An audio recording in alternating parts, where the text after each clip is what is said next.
What is good, everybody? How you doing? This guy doesn't need any introduction. It is, to quote a line from AJ Styles, it is the phenomenal SRS. What's up, homie? How you doing? I'm ready to go. Got my Monster Energy. Here we are. Got my big jug of water that I never show in the air anymore because I think it's unprofessional. But I pour it into this beautiful cup. My Yeah, God, I'm ready. I'm ready to talk about this show because when I was a teenager, it was one that I looked at up and down the card and I was like, man, that's a good looking card. And it was a fun show to watch. yeah. A lot of this stuff I remember, and a lot of these people have had really good careers over the Oh time. yeah. I mean, between Goldberg, which enough said, The but funny thing is, my favorite person on this show didn't have a great career, and I mean, we'll get to it, but that's one of the things. I looked up and down this card, and I was like, man, this is good workers, a great mixture between really good workers, good entertainers, and then just gigantic famous names. I thought it was such an awesome combination. it was very diverse, and that crowd was really raucous in Tacoma too. It was really interesting seeing Heenan that young that point. Um, but it's a good blend of everything that was happening, and plus you had some elements of different promotions in there too.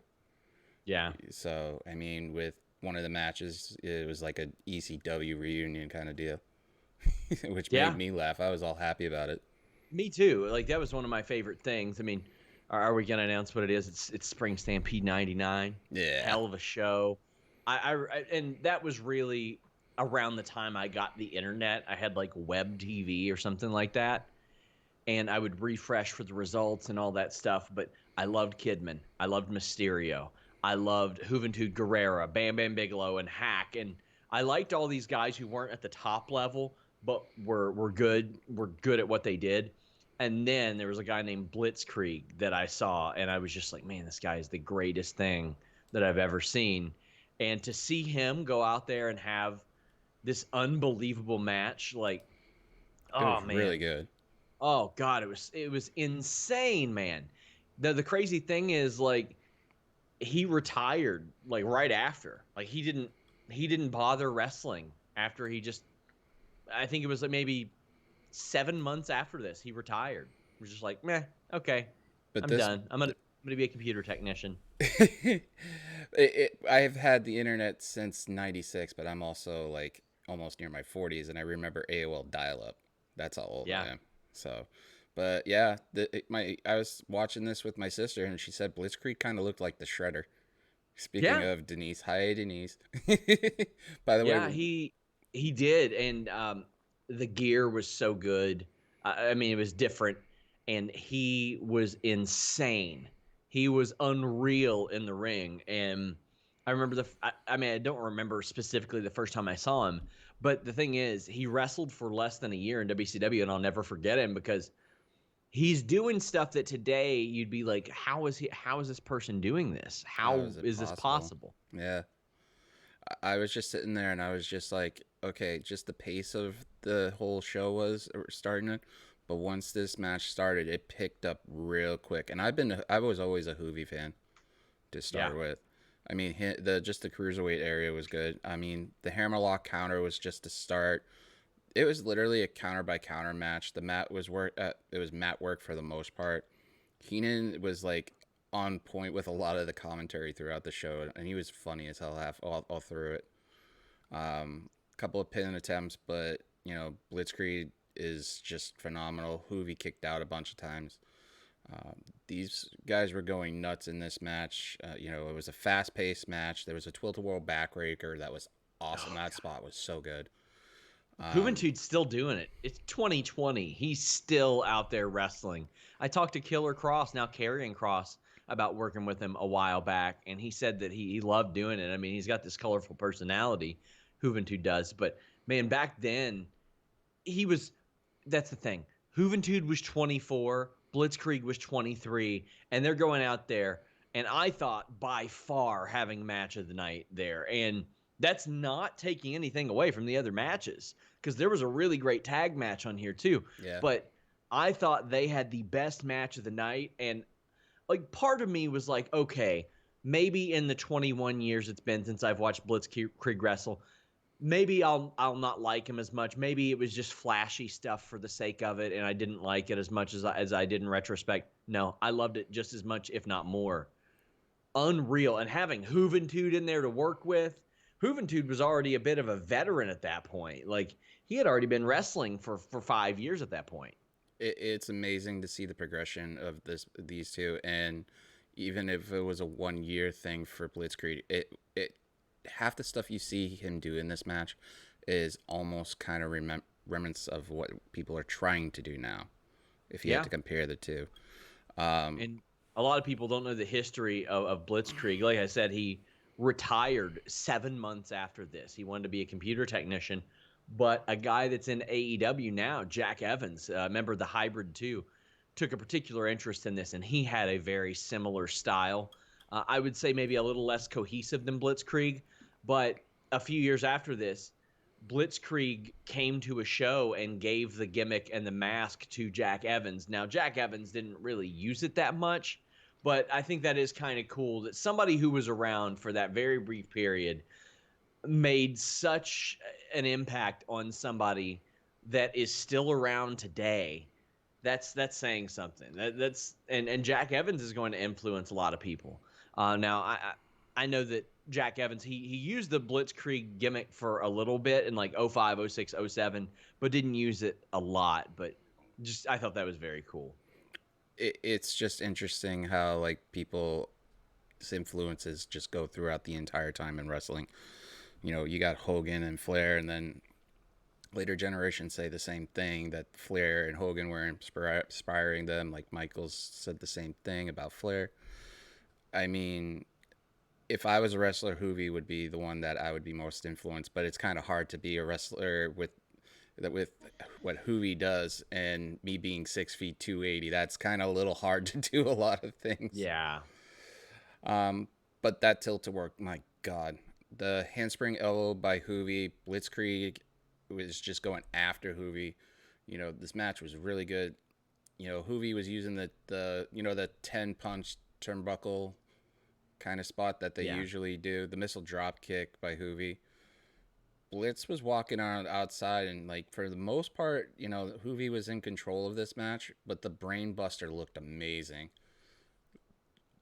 Yeah, just everything in this match was really crisp and really effective. I loved it. I mean, the inside outside moonsault Krieg did, like basically turning his body. It was kind of like in Montez Ford did with oh, my brain's farting. Sorry. That's okay. With the frog splash where he's contorting his body towards the other side. It was really awesome to see something like that. But at the end, Hoovy does the super Hoovy driver, and this match was just phenomenal off the top. Yeah, it was just it was everything that I wanted in an opening match. It really set the tone for the rest of the show.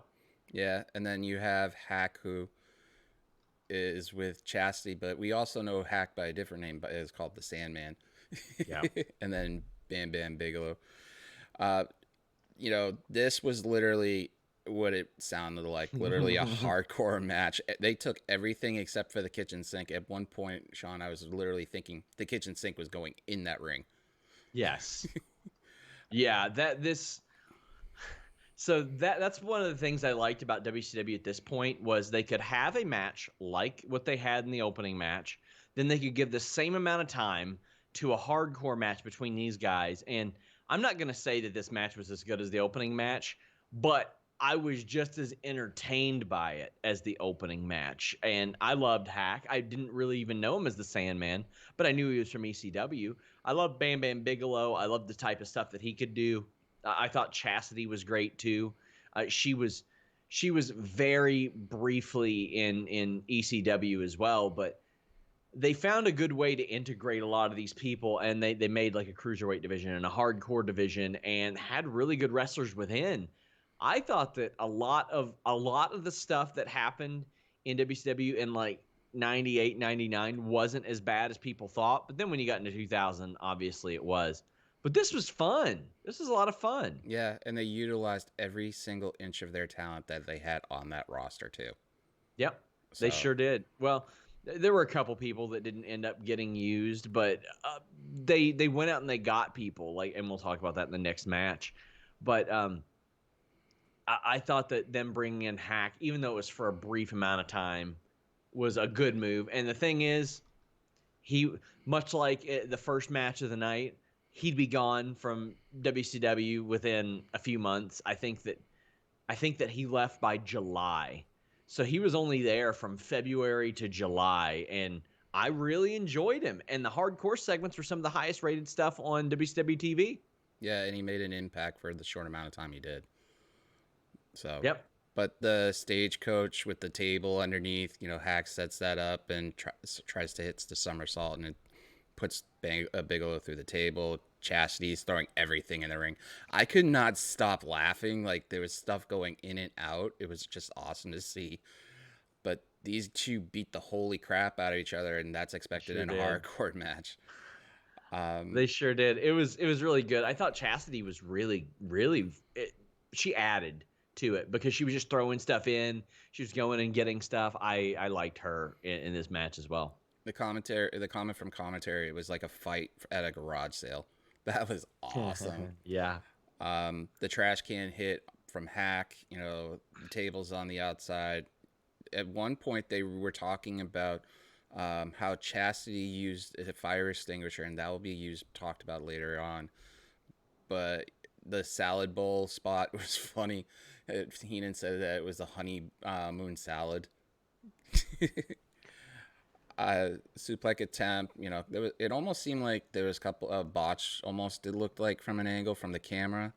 You'll have that with these types of matches. Like that's something I go into these and I expect some stuff to be clunky, and it takes away like a little bit, but it doesn't keep me from enjoying it too much. Yeah. So what did you think about the table and the guardrail spot? I was like waiting for them to whip each other around, going back and forth, kind of like a race, see who can hurt each other the most. I can't specifically remember that spot. Yeah, the Bigelow sets up the table on one corner, and they set up the guardrail on the other, and literally they try to put each other through it. It's just awesome. Hack has a bulldog, and basically it hits first on the ladder. They were literally pulling a lot of ECW stuff. That's why Yeah. I think it was just an awesome. You got like I said, the tables, the safety rail. The ring was completely still being filled up at that point. The ladder goes up, and Bigelow pushes the ladder. Hack goes through the table, and there's no pin in this match at this point, which was awesome. It was very different. Instinctively, I thought that this was a hardcore title match because WCW had their hardcore title, not even realizing that title would not be established for like 6-7 months. I know, it was just weird that there was nothing going for it other than just two people wanting to beat the crap out of each other. But that still worked out, and this match was phenomenal. The ladder and the safety rail, like I said, in each corner. Bigelow throws him into the ladder, meaning Hack. Hack gets the crutch hit square, the full extension of the leg, and Hack gets the safety rail. Bigelow goes down on the safety rail with the Russian leg sweep, and Bigelow gives Hack the greetings from Asbury Park, and then basically everything but the kitchen sink ended up in there, and Bigelow wins. So what were your thoughts on this match as a whole? So it would have been really hard to follow up the pace of that first match, but they did it in a different way. I'm not talking like head scissors and tope con hilos and all that stuff. They followed it up at their own pace, and I thought that as perfect as that first match was, this was a perfect second match. But also, to the contrary, that spelled doom for old Scotty Riggs and Mikey Whipwreck, because how are they going to follow these first two matches? What could they possibly throw at this crowd that they hadn't seen in the next two match or the first two matches? And I do believe that the next two, maybe even three matches, suffered a little bit as a result. But hey, you know what? That's not on Bam Bam Bigelow and Hack. if they were told to go out there and have a crazy hardcore match, then that's what they did. And I liked this. This was better than I could have imagined. I held up, yeah, I held up and thought about this. That and meaning held up, meaning I thought at the time when I was watching this that they set the standards. The two early matches with Blitzkrieg, Juventud, Hack and Bigelow basically brought them up to a level, and the rest of the card up to like a certain point with till the Kidman match, mainly the Disco Inferno and Cohen and the Riggs and Shipwreck match. They suffered the most, but once Kidman and a babyface Mysterio with no mask on, they basically picked up the pace and ran with the ball. But there's really, for me, the Shipwreck and Riggs match was okay. It just, you could hear the crowd halfway screaming boring through it. Yeah. So I mean, and to me, Riggs was almost like a knockoff Ravishing Rick Rude with some of the stuff he was doing too. I like both of these guys personally. They're both really good dudes, but man, I thought this match sucked. Mm-hmm. I thought this match was real boring. Mikey Whipwreck, along with Hack, is one of those people. They were like, you know what? It's the spring. We need to bring in some new talent. Let's just raid ECW. And much like Hack, he was gone within a few months. He was out of there pretty early. And then of course both back in ECW in pretty short order as well. But Scotty Riggs, I don't know what they tried with him. It did seem like the knockoff Rick Rude thing, and it didn't work, and I couldn't get interested in this match whatsoever. I didn't know of any extended story. If there was one, I didn't know. It's just like, man, this was an hour to WCW Nitro, maybe even a WCW Saturday Night match. And like you said, I like both guys, but this should not have been on pay-per-view. No, it was awful, and I kind of noticed the finish that Riggs used was like the flying forearm, kind of like what Shawn Michaels used to do, but that wouldn't end a match. But it was just god awful. Yeah, I mean, if you establish it well enough, I'm okay with it. But this just, oh man, like I look at this, and for example, I'll look at some people who weren't on this show. Kurt Hennig and Barry Windham were not on this show. Raven did not wrestle in the, but maybe did Raven wrestle in the tag match? Yes, he did wrestle in the tag match. Like Lex Luger was not on this show. That like they could have done something with them instead, but it's just like, man, they had a better roster than this. They had a better roster than this, and it seemed weird to me that they leaned on this so heavily. Rick Steiner didn't wrestle on this show, and he was there. Do something else. Do something else. I don't think Buff Bagwell was on this show, and he was super over back then. Rough, and they could not possibly follow up the first two matches that happened. No, and on top of that, that was literally, to quote a line, it's not a whip wreck, but it was a train wreck. Yeah. So. Oh, for sure. For sure.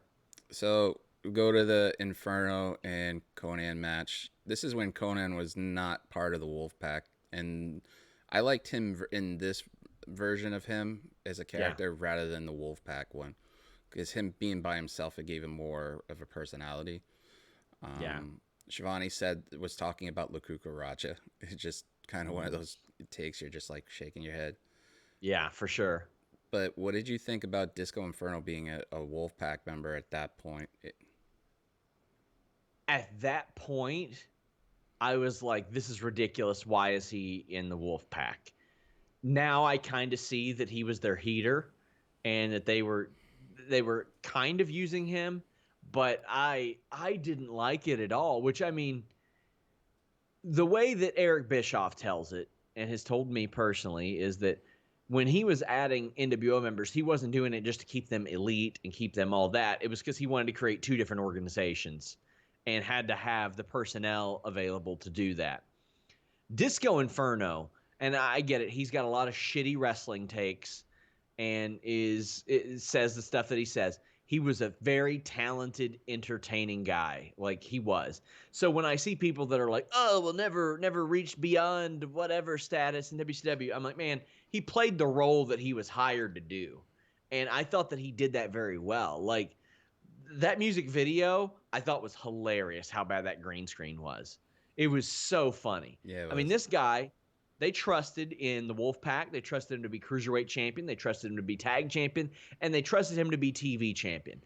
And that's pretty telling of the guy's level of talent. And here's the thing: he never held that title for more than a month or so at a time, but I remember him with the title, and that's important. As far as him in the Wolfpack, I didn't like it then. I'm okay with it now, but I thought he was a good entertainer. I thought Disco Inferno was awesome at some points. Like for me at this point in '99, it was kind of hard not to go back and forth between both shows at that point.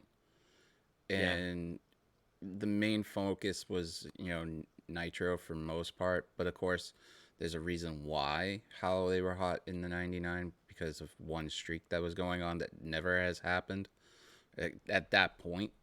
That but looking back on it, we'll talk about that in a bit. But When I saw Conan too, I'm like, man, I don't know how to put this. His size, he was so much bigger than people realize. In WCW's ring, it was an 18 by 18. And I get he was like 5'11", 6 feet tall, but he was like 230, 240. For the style that he worked in that size of a ring, I think that it caused him some issues. Like that rolling clothesline that he did, it would never be a problem in a 20 by 20. But in WCW's 18 by 18, he didn't have as much room in there. I feel like he would have thrived in WWE. yeah, Did you no, did Conan you would ever have been hear why he awesome. didn't go to WWE? No, I didn't. Oh God. So when a year after this, less than a year after this, 8 months after this, when the Radicals are going to WWF, Conan calls up Bruce Pritchard and he says, "Yo, yo, yo, it's K Dog.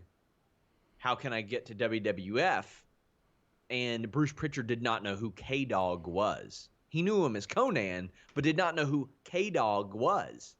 So Bruce Pritchard says to Conan, who's been wrestling for 12 years and was one of the biggest stars in Mexico and was in NWO Wolfpack, he says, "Oh, send in some tapes. We'll take a look at it." Not realizing he was talking to Conan. And as a result, Conan didn't get hired because they didn't know who he was on the phone. And Eddie Guerrero went up to Bruce Pritchard and he's like, "Hey, did you ask Conan to send in tapes?" And Bruce was like, "No. Why would I do that?" He was like, "Well, he said that you did." He was like, he said that he called and said that he was K Dog. And then Bruce was like, "Oh, no." So Conan could have been in WWF if he would have just said, "Hey, it's Conan." That was that would be sick if it happened. I know. I mean, this match, as much as because of the whole previous match, this match was really good, but it was kind of hard not to get as much as interested because if you were a fan in that stands, you just saw literally a train wreck and you're trying to salvage what was previously. I mean, these two guys went really well. They worked really well with each other. Um, They're oh, both really good entertainers too. That's the thing. They play to a crowd really, really well. And like I mentioned, first match was an insane high flying exhibition. The second match was weapons, weapons, weapons. Then the third match, you get a couple people that the crowd didn't care about and wasn't a great match. Then the fourth match, you get a couple people that the crowd does care about, but they're still recovering from what just happened before. I thought that they should have laid this show out a lot differently. yeah, I mean, the safety rails were a major thing in a lot of these matches that they were Oh yeah. using as a weapon. I mean, you know, the in disco is basically using a good chunk of it at some points. The snap mirror takedown, and the match was mostly Disco Inferno's match just to keep in control. Yeah. There was a pin attempt by Conan later in the match. The scoop slam by Disco and the elbow missed. The clothesline from Conan was awesome. and the 187 he hit, which every time I heard that, and I didn't know what 187 it was, because coming from around here in the section of the city I'm in, you really are sheltered at some points. Yeah.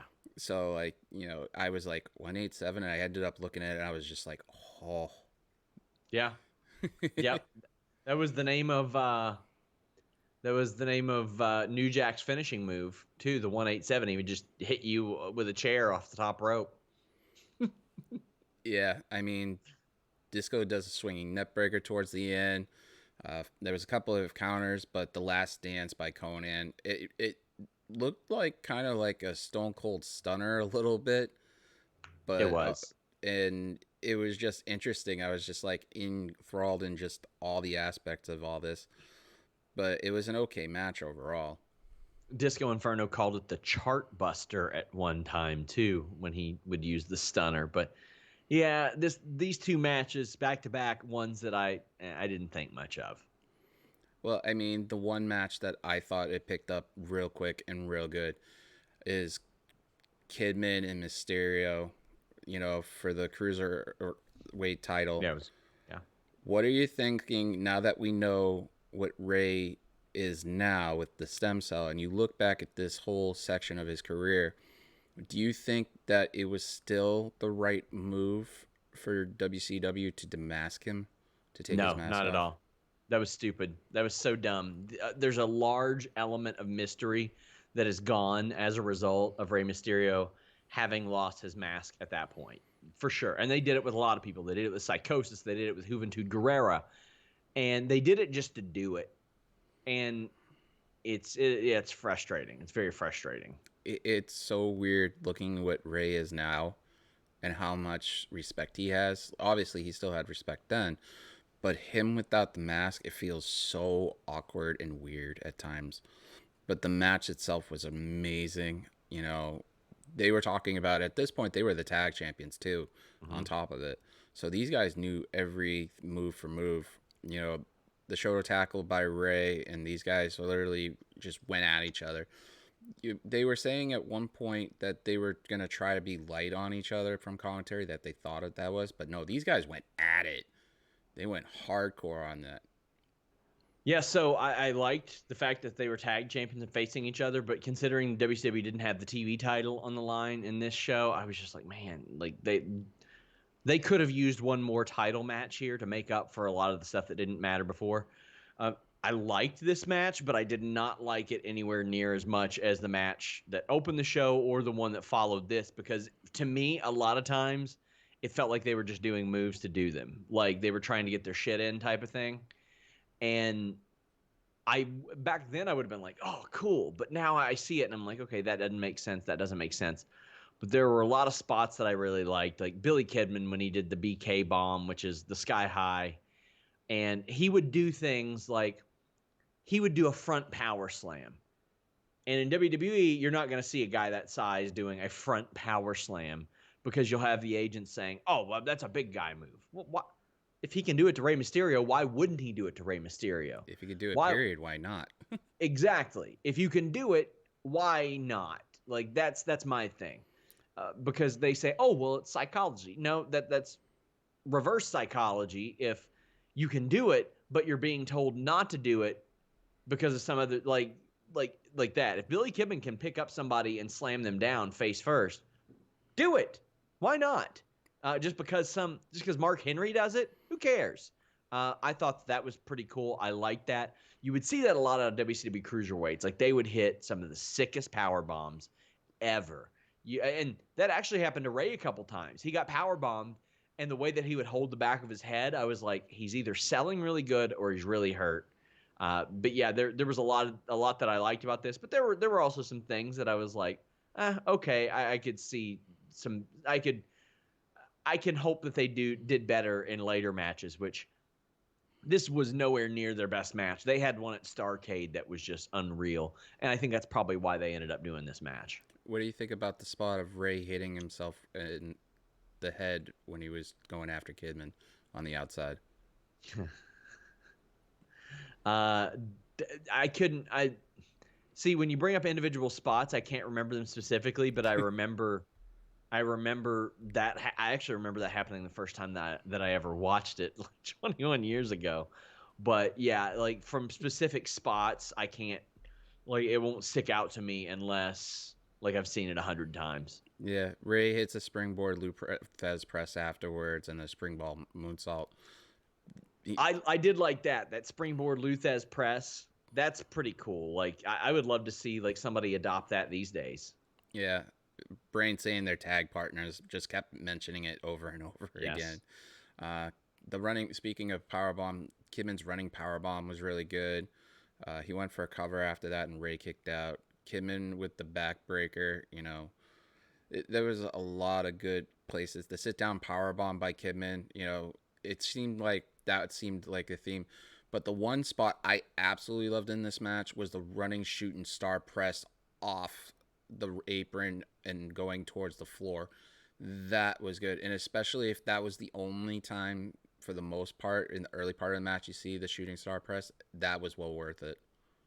Yeah, and Kidman was the first person that I would see doing that spot to the outside. Like I had seen a shooting star press before, but when I would see him doing it outside, like that was to me like, whoa, that's crazy. And eventually we'd see him do it onto like piles of people. So a good way to, and at that time that was still a relatively new move. So a lot of people were still breathtaken by it, but then he went and innovated it. That's really cool. Yeah. Later on, commentary mentioned that Ray won the title with Bulldog, and there was two instances he tried getting it off, but the last time, I think if I remember right, he did. But I think it's in the notes somewhere. But this match was really good. The power slam by Kidman was good. He was in control. Got a couple of rear chin locks in there. Yeah. It just slowed down the pace of the match. But for me, with that part, I thought it should have been picked up a little bit. Hmm. Ray hits a somersault dive on the outside. Ray and him are going at it. Clothesline in the midair. That dive and clothesline in midair was really good. Yeah, I'm with you with the pace because there were times and I was like, okay, I get it. They're capable of mat wrestling and all that, but I expected something more like Blitzkrieg and Juventud Guerrera out of these two guys.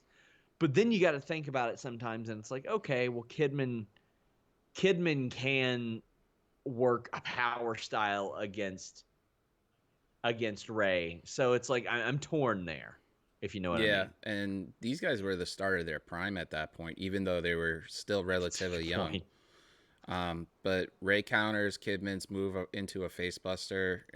Kidman with a modified pedigree. I was geeking out when I saw him do that. I was like, at that point, Hunter already established the pedigree, but I was just like, it's just interesting how certain Yes. moves that people do, you're like, oh my god, that looks like that.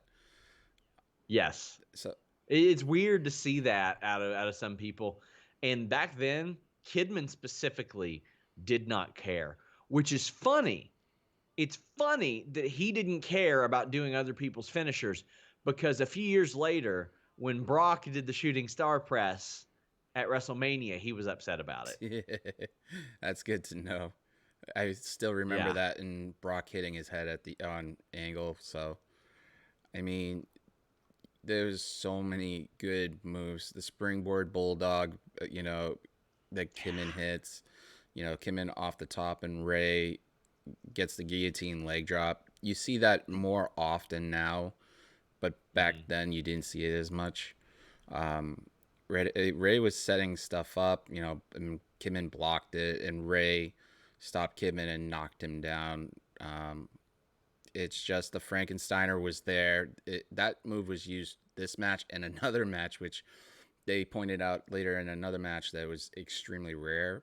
Ray's still the cruiserweight champion. The match went 18 minutes. I thought it should have gone a little bit further and picked up a little bit more, but it was really good. Yeah, I look upon this match fondly, and it was a match that needed to happen after the crappy matches that we had right before this.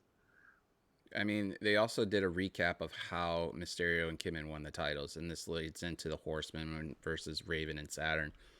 So Were you a Raven and Saturn fan or Horseman fan at that point? I liked Raven and Yeah, Saturn. I liked Raven and Saturn, and this match it ruled. was really good. I mean, Saturn, they bringing out tables right off the bat.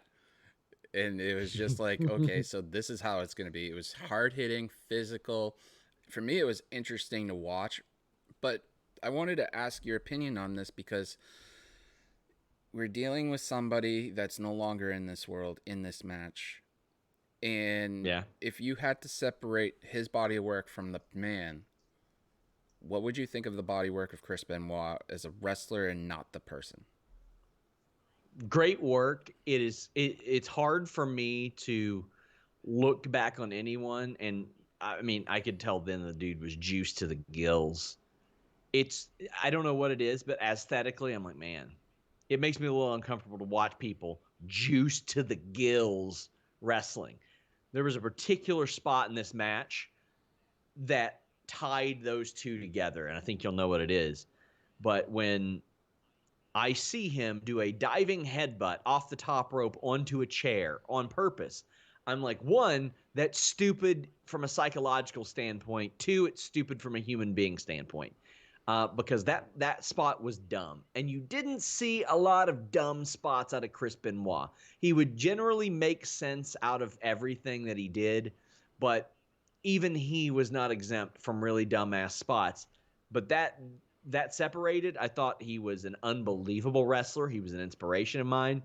And coming to terms with what happened was very tough for me personally. It's interesting to see the body of work and stuff like that, but he used that diving headbutt twice in this match, and that chair spot was very, very, as I would say, iffy at times because it was more of a health hazard than just anything. As not Yeah. now we know about concussions and stuff. So I mean, but the match overall was really good. I thought it was funny that Heenan was calling Saturn's gear a skirt, but it Yes, that it was was that was the whole thing, and he wanted to wear it yeah. too. Well, for me, it's considered a kilt. So I mean, for somebody who owns a kilt, the inverted atomic drop, was really good. You don't see it's starting to come back. Some old school moves like that, like the power driver and the inverted atomic drop, are coming back. You know, there was a 2-on-1 and Raven was in control. Tag to Saturn, splash, bunch of double team moves, really good ones too. Um, you got Benoit hitting the drop kick. Raven goes on the outside, and Arn Anderson at that point can go, and he was a major factor in some in points of this match. So you had mentioned the inverted atomic drop. I don't know how that is not an illegal move. You are dropping someone right down on their ball sack. Like, and I get it. The way that it's supposed to be is that you're supposed to do it so deep that you hit them on the ass, even though you're dropping them face first. It is a low blow. Come And on. if you need to go down on a low blow, I can't do that. Yeah. Leave it to professionals. Yes, my friend, I'm going to because I'm not even close to that. Um, but this match was really good. Raven goes on the outside. Arn Anderson, Benoit with the chops. Every time I heard him chop somebody throughout his career, oh my god, I felt so horrible for the person. The double spine buster by the Horseman and the vertical suplex by Malenko. This match to this point was really good, and they even point out that Robinson was the ref too. Yeah. Um, Yeah. And you mentioned the chop. I had posted something the other day as we're filming this about, oh, well, the closed fist punch should be illegal in wrestling. The only reason people did open hand chops is because they weren't legally allowed to do closed fist punches. So nowadays, with the closed fist punch not legal, I don't know why anybody chops anybody. You're just going to hurt your hand. It makes a cool sound. I get it, but it doesn't make sense. But when he did it every single time, damn, yeah, was it tough. it would make me cringe, and the only a person that makes me cringe when they do it is Show. Just the sound of it, Yeah. it's just like, ugh. Um, you know, with Robinson in this match, it literally gave the commentary thought, it gave them an advantage for the Horsemen, but it really didn't. Yeah. You know, Yeah. This was such a great put together match between four guys at that time that I loved watching work. And oh my God, it was just unreal. And the thing is, I liked Kidman and Mysterio as tag champions. That's fine. But if this would have had the tag titles on it too, damn, that would have been awesome. yeah, I love the clover leaf that Malenko did. It it looked very, very good. Yeah. Um, One of my Saturn, favorite submission holds ever. yes, Saturn gets to the ropes and hits the DVD, but like we said, that flying headbutt Benoit did, that he could have just not done that at all, and Yeah. it stops the count. Benoit still with those chops, the backbreaker. Saturn's in the corner and Benoit's laying it to him. I mean, this match was very technical and physical. If you had to do this type of match now, it would probably be more of a mat style match for the most part, with Malenko and Benoit, just for their aspect of it. But this match goes down to the wire where, the chair is still being used. Raven hits the DDT even flow. I talked to Anakin about this last night, and he said that there should be a certain amount of people that have the best DDTs, and there should be a list on there. And I think Yeah. Ravens should be the number 2 on there. Oh, oh, for sure. For sure. I did a making a finisher about his DDT, and I was just enthralled. It might have been the first making a finisher I ever did, because for so long I adored his DDT. Like I mentioned, here's the funny thing: the two people in this match, Dean Malenko, I stole his cloverleaf for when I did indie matches, and I stole Raven's DDT specifically.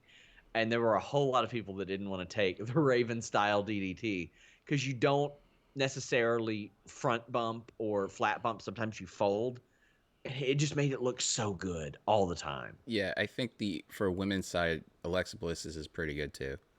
Yeah, it's very good as well. Yeah. So the Horsemen win on this match. You know, Malenko covers Raven and stuff. Like I said, it's for me to be objectively to see the man's work rather than the person that we know of now. I think that point Benoit should have gone for the WCW title just by himself, rather than getting the title in WWE later on.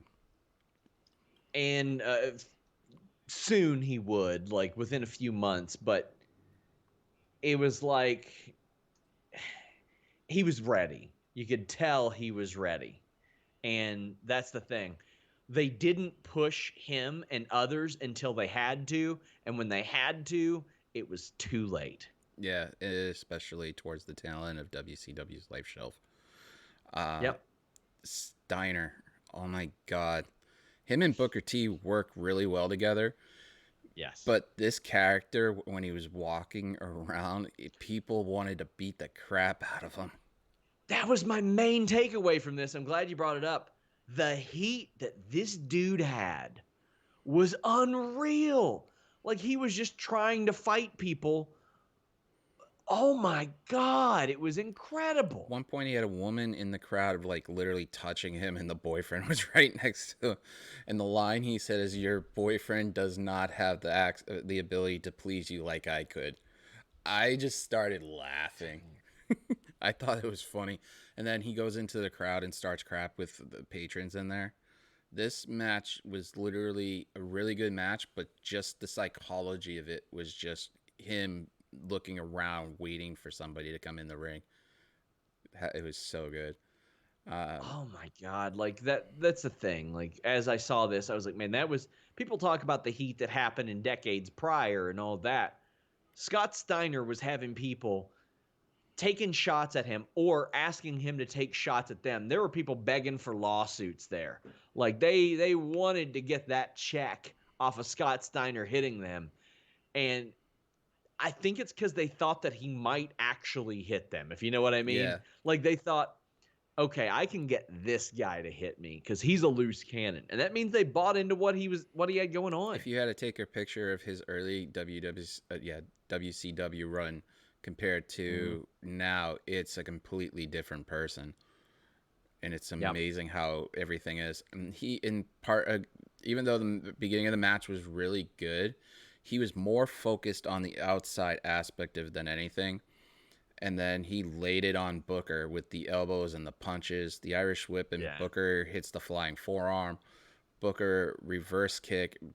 Literally, WCW Booker for me compared to WWE Booker was literally really good, and I could have saw at one point if they kept WCW live, Booker and Benoit going after each other for the main title, and that would have Yeah. been a really good match. You would have the whole thing divided in half who wanted to be with who. Um, And as we look at things, just like God, I can't remember when was a year later.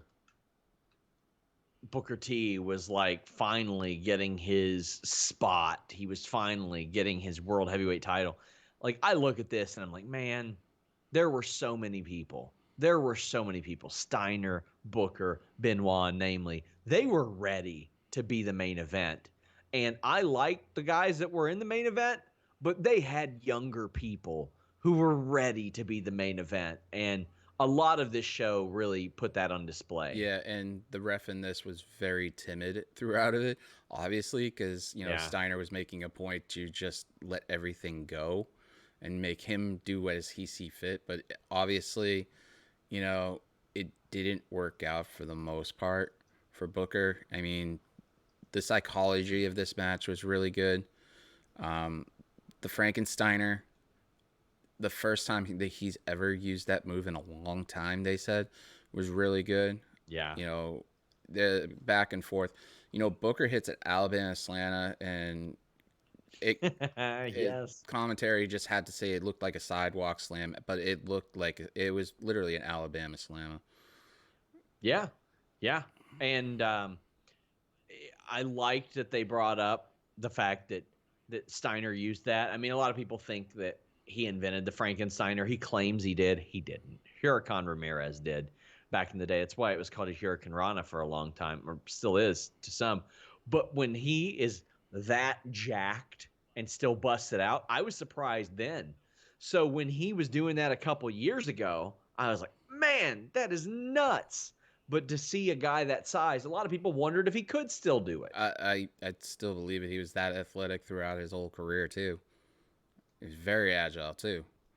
I mean, Yeah, yeah, that spot with the suplex towards the tail end and Steiner getting that animated object out of his pants.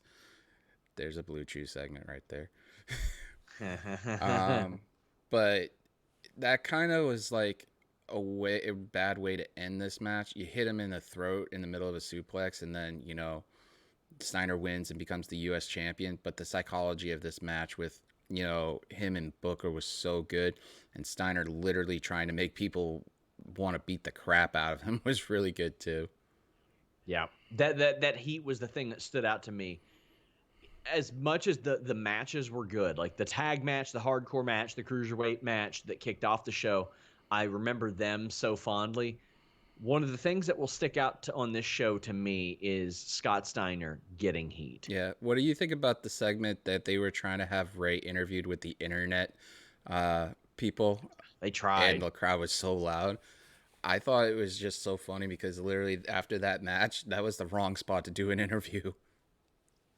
Well, let me tell you, Mark Madden was in that section in that spot, and that's the best use of Mark Madden I've ever seen, where you can't hear him at all, and then he's completely off the show for the rest of the night. Best possible use of Mark Madden. So they were talking about the Nash and Goldberg match previously on the last pay-per-view, how Goldberg lost the streak.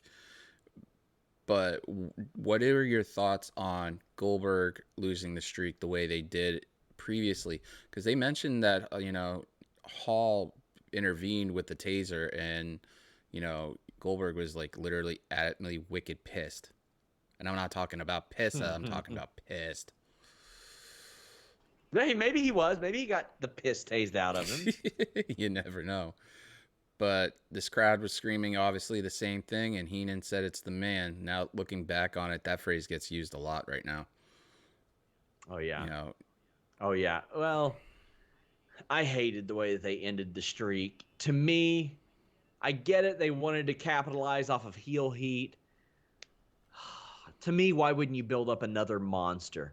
Kevin Nash didn't need that, especially for how it played out with the screw job and all the finger poke of doom. I don't think they could have handled it much worse. From the sloppy ending to a guy who was 40 winning, beating him, to making a joke of it right afterwards by having him hand over the title. I didn't like it at all. yeah. And on top of that, this match was for the 13 minutes. It was amazing. It was the right match at the right spot to go towards the final, the main event at the night. Well, was it 13? I thought it was like 7 or I 8. looked it up. It was like 13 and a half minutes. Man, you mean Goldberg and Yeah. Nash? God, was it? It felt like it was much less than that. My favorite part of the match, though, is Goldberg going for the spear, and old ass Mhm. Kevin Nash with his he was about to turn 40, but he had had multiple knee operations. Him doing a leapfrog, I did not see that coming. Here's an interesting Kevin Nash leapfrog story. He would do that in some of his early Diesel matches. He would leapfrog a guy that was running at him. And he said that he got to the back, and I think it was Undertaker that was like, "Why are you avoiding hitting those people?" He's like, "Oh, well, I want to show my athleticism." And he was like, "Well, that's nice that you want to show your athleticism, but why would you avoid making contact with somebody when you're 7 feet tall and you're 300 and some pounds? Like, you would just let them run into you and bounce off of you." He was like, "That's plenty impressive in its own."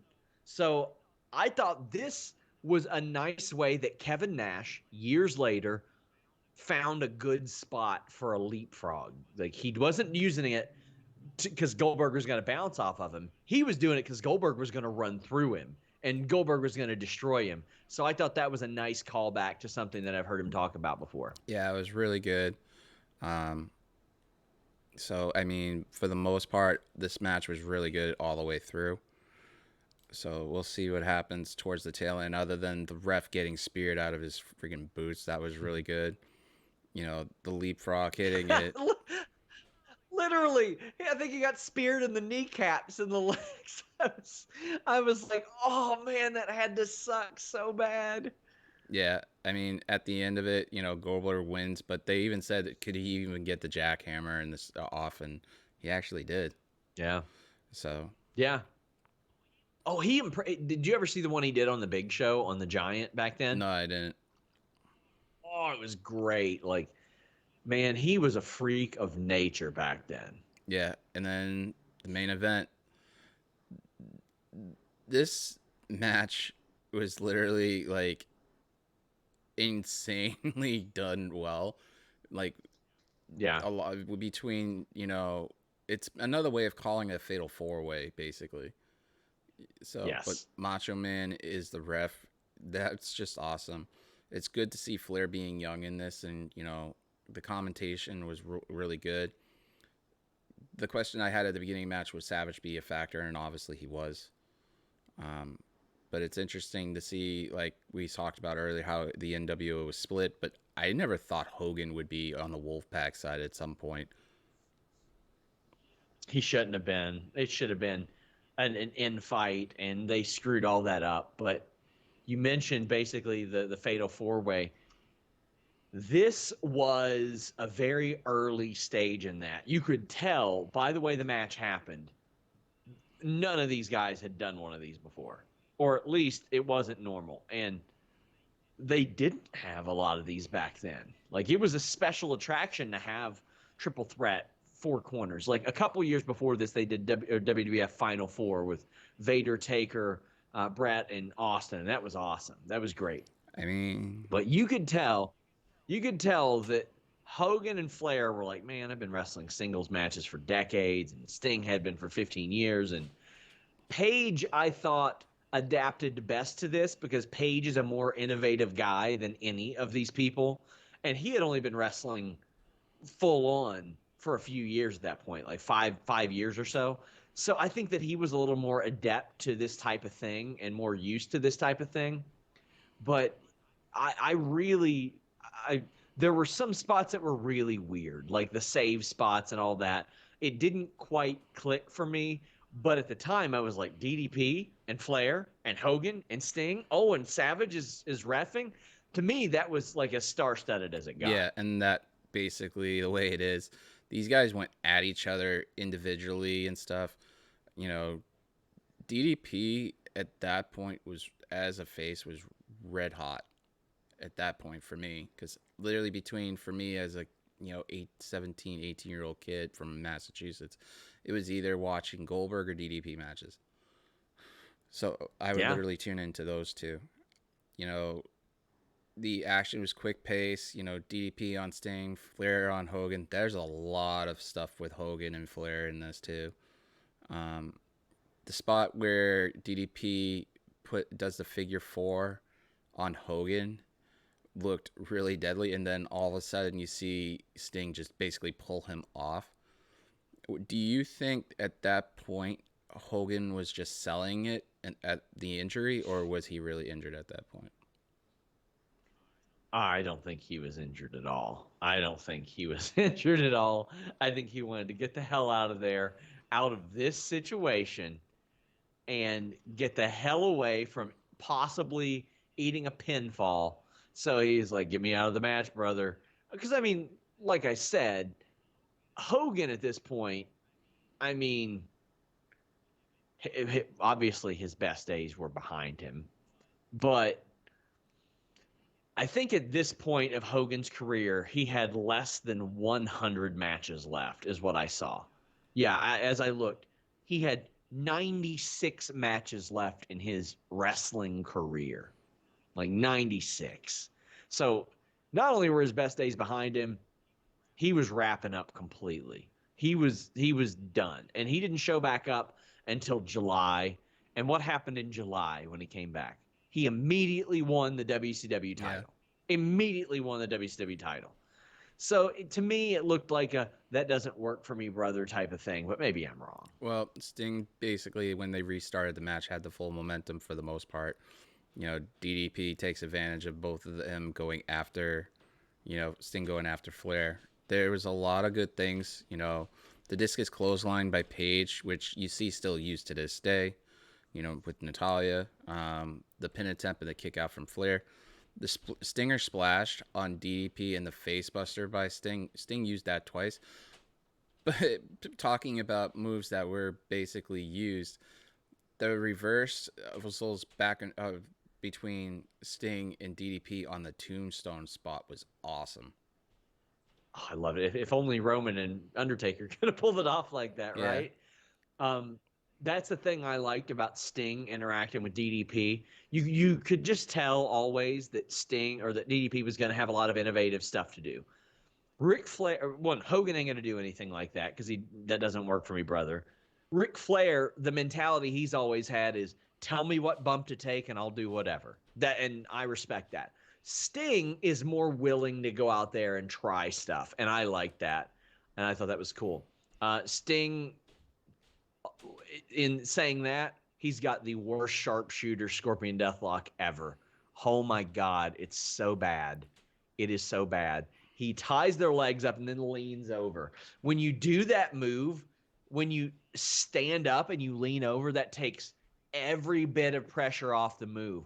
What you want to do is apply it and then lean back because what that does is it stretches the quads, it stretches the legs, and it causes that. It causes. Oh, it's so frustrating. it seemed weird at times because you compare him and Brett's versions of them, and it's so different. Yeah. The three-way sleeper and the double jawbreaker was pretty funny. It was really good too. Um, DP and Sting are taking DP and Flair are taking it to Sting. Sting is slugging it out with Flair, and DDP is facebuster by Sting, another Stinger splash, the Deathlock again, and it was breaking up by DDP. The tail end of this match was really good. The commentary said there was no report on Hogan at that point, which obviously, he wanted out. The figure four Yeah. on Sting, and then Page, still down. Sting turns the figure four, and Macho Man, there he puts his 2 cents in, and the flying elbow comes out of nowhere.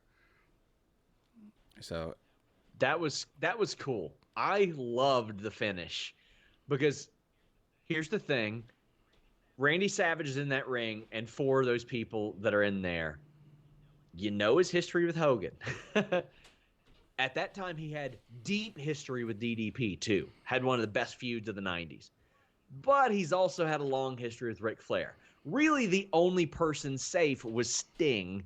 And even then, I'm sure there were plenty of issues with NWO and all that over the past few years. I love this. Flair has that figure 4 applied. And Savage is a lunatic. He drags Flair over while he's attached to DDP, climbs up, does the elbow drop, counts the 3. That was such a Randy Savage thing to do. He was so good. yeah, and the cutter wins it, and Page is the champion at that point. So that First reign ever for him. Yeah, and this is basically 1999 Spring Stampede in a nutshell. So obviously the pay-per-view in a whole was really good. So what was your favorite spot in the whole thing? Okay, so at first I'll narrow it down to a few. I love the finish, as I said. The finish of the show was amazing, and DDP winning his first title. That's so cool. The Kevin Nash leapfrog ruled. Scott Steiner getting all that heat was amazing. The only tag match we got on the show was all good. Mysterio and Kidman, I want to say, because I had seen Starrcade, it didn't quite live up for me. Disco and Conan, Scotty and Mikey, I can live without. Bam Bam Bigelow and Hack ruled. To me, looking back, I gotta say it was the pay-per-view performance of Blitzkrieg, because I looked at that and I was like, who is this guy? Who is this guy? And for 21 years, I have not forgot who Blitzkrieg was. Now, I saw a lot of that on WCW TV. I watched every single TV match that he ever had. But to me, I got to see this guy on the grand stage, a pay-per-view. I had already seen him work Rey Mysterio, and I had seen him work Juventud before that. I'd seen him work Kidman before that. But this was unbelievable. And a couple weeks later, there was a pretty good match that he was in, too, with Juventud, Mysterio, and Psychosis. But because of this, forever, I was like, Blitzkrieg was so much fun. Yeah, I agree. With not knowing who Blitzkrieg was at that point, this match just made it a lot more fun. But, like you said, the leapfrog by Nash. I mean, the tilt-a-whirl backbreaker was really good. I mean, the finish in the main event. It was a really good pay-per-view. But now that we're looking back at WCW compared to now, how do you... We're going to throw Benoit out of this question anyways, because obviously we know what happened to him. Yeah. But what do you compare how Goldberg's run in WCW, Hogan and Nash's, and to when they came back to WWE, sorry. Would you consider their WCW runs better than their WWE? Oh, yeah. Without a doubt. And they could have been better in WWE, but there were so many things that predicated it that it was very... The Invasion should have been better. If the Invasion was better, there would be a better reason for the NWO to come back. Then they had to pivot and move to Hogan doing his title run and doing his turn. Scott Hall didn't hang around very long. Kevin Nash wasn't healthy. Easily, their WCW run was better. But I think they could have fit in very well in WWE when they came back. Yeah, and I completely agree, especially with a lot of the debuts in WWE later on after they got WCW purchased and stuff like that. But my friend, tell them where they can find you. Fightful.com, FightfulSelect.com, and of course at Sean Ross Sapp on Twitter. Appreciate you doing this. Let me return the favor after you were on retro review that we got with you talking about a little bit of Boston wrestling Yeah, it was history a little with wicked. WrestleMania. It was 14, Yeah, right? it was a little wicked. There you go. God. Ironically, I have to take a wicked hissa right about now. I've been drinking all this Monster. Well, you could find him, like I said, every Monday with Denise. You know, listening to your boy goes on every Wednesday too. You know, he is the king of Quizlemania, reigning, defending, undisputed Quizlemania champion. And then you can find him on Fridays with Jeremy. But you got a busy SummerSlam week coming up, and I can't wait to see what happens, dude. Busy SummerSlam week. Then they're like, hey, on Sean's birthday, let's add another pay-per-view. Then AEW is like, you know what? There's not enough days, so we're going to move Dynamite 3 weeks to Thursdays. Well, let's just say this much as a compliment, my friend. Out of all the lists that I have of people to be on the show, you are number one, my friend. So until later, stay healthy, stay happy. Just keep doing positive things and pay it forward. We're out.